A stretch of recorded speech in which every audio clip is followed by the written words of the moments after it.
Hi there. Today is Wednesday, September 7th. I'm Danielle Wiggins with your 3 News Now morning update. Thanks for spending a few minutes with me on the WKYC YouTube page. We start with Holly for a check of today's forecast because, Holly, in the morning we were dealing with the fall. Yeah, and still a spotty shower chance through the morning hours and even early afternoon. But the big difference from yesterday, it's not going to be widespread where you're all dealing with gray skies and dreary weather and drizzly weather. It'll be a passing shower, and then those chances fade, and we do see skies clear out noticeably for later today. And then they're going to stay that way for a little bit, which is the best news of all. I think we could all use this sunny break. A lot of you saw plentiful sunshine late yesterday as we had forecasted.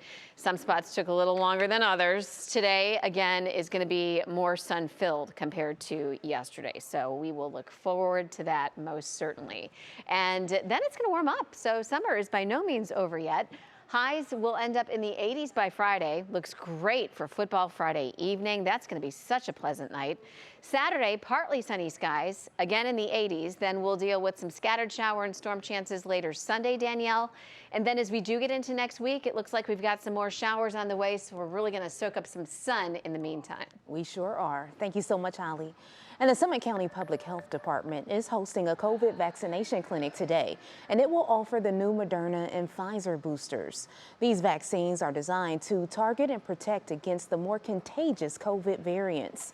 Today's clinic will be at the Health Department on West Market Street in Akron from 9 a.m. until 3 p.m., but you must make an appointment first. You can do that on our website, WKYC.com.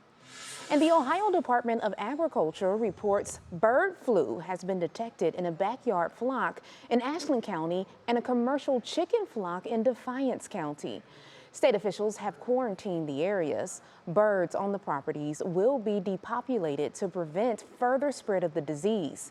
According to the CDC, these detections do not pose an immediate threat to public health, and no human cases have been detected in the U.S. And we have an update on yesterday's shooting near Rhodes High School in Cleveland. A 16-year-old boy remains in critical condition after being shot in the head yesterday near Rhodes' campus. The school went into lockdown. Students were later reunited with their parents. Police took one person into custody, but haven't released their identity as of this morning. Also today, police are still searching for this white truck involved in a hit and run on Monday. They say the truck hit a 28-year-old man and left him with serious injuries, including a fractured skull. It happened in the early morning hours on West 9th Street approaching Frankfort Avenue. If you saw or know anything, please call police.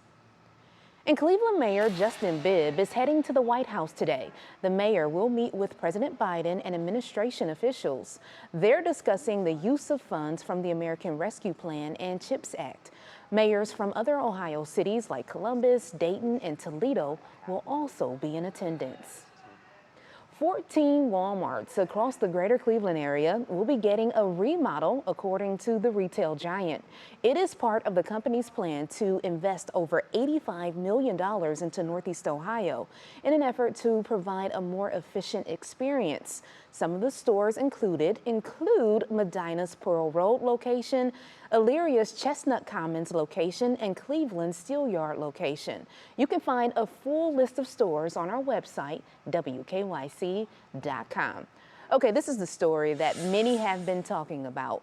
We now know how a wolf escaped an enclosure at the Cleveland Metroparks Zoo. The female Mexican gray wolf scaled the containment wall and created a gap in the top of the enclosure. The Cleveland Metroparks Zoo is working on modifications to prevent a breach in the future. Alrighty, some news for Cedar Point fans. After 19 years, Cedar Point announced Top Thrill Dragster will not return. The decision was made official yesterday with a statement posted by the amusement park, and it says in part, the world's first Stratocoaster Top Thrill Dragster is being retired. However, Cedar Point's legacy of ride innovation continues. Our team is hard at work creating a new and reimagined ride experience. The ride has been out of commission since August 2021 after a small metal object flew off, hitting and severely injuring a woman. An investigation by the Ohio Department of Agriculture determined the park did not violate any laws. There have been other injuries, including 2 people in 2016 who were hurt after a cable detached from the ride. And in 2004, 4 riders were injured by what they called pieces of metal that came off the ride's cable. Okay, so here's a story you want to hear about. Yesterday, residents at the village of St. Edward gathered to celebrate Frank McKenna's 105th birthday. Yes, I said 105. He was a member of the Navy Seabees and worked at Pearl Harbor and Midway Island. He returned home after the bombing of Japan. He was also a welder and had a successful career in construction. Thank everybody for being here. Oh, you just have to love Frank. Well, Frank attributes his good health to living day to day. Don't worry about tomorrow. Just take it one day at a time.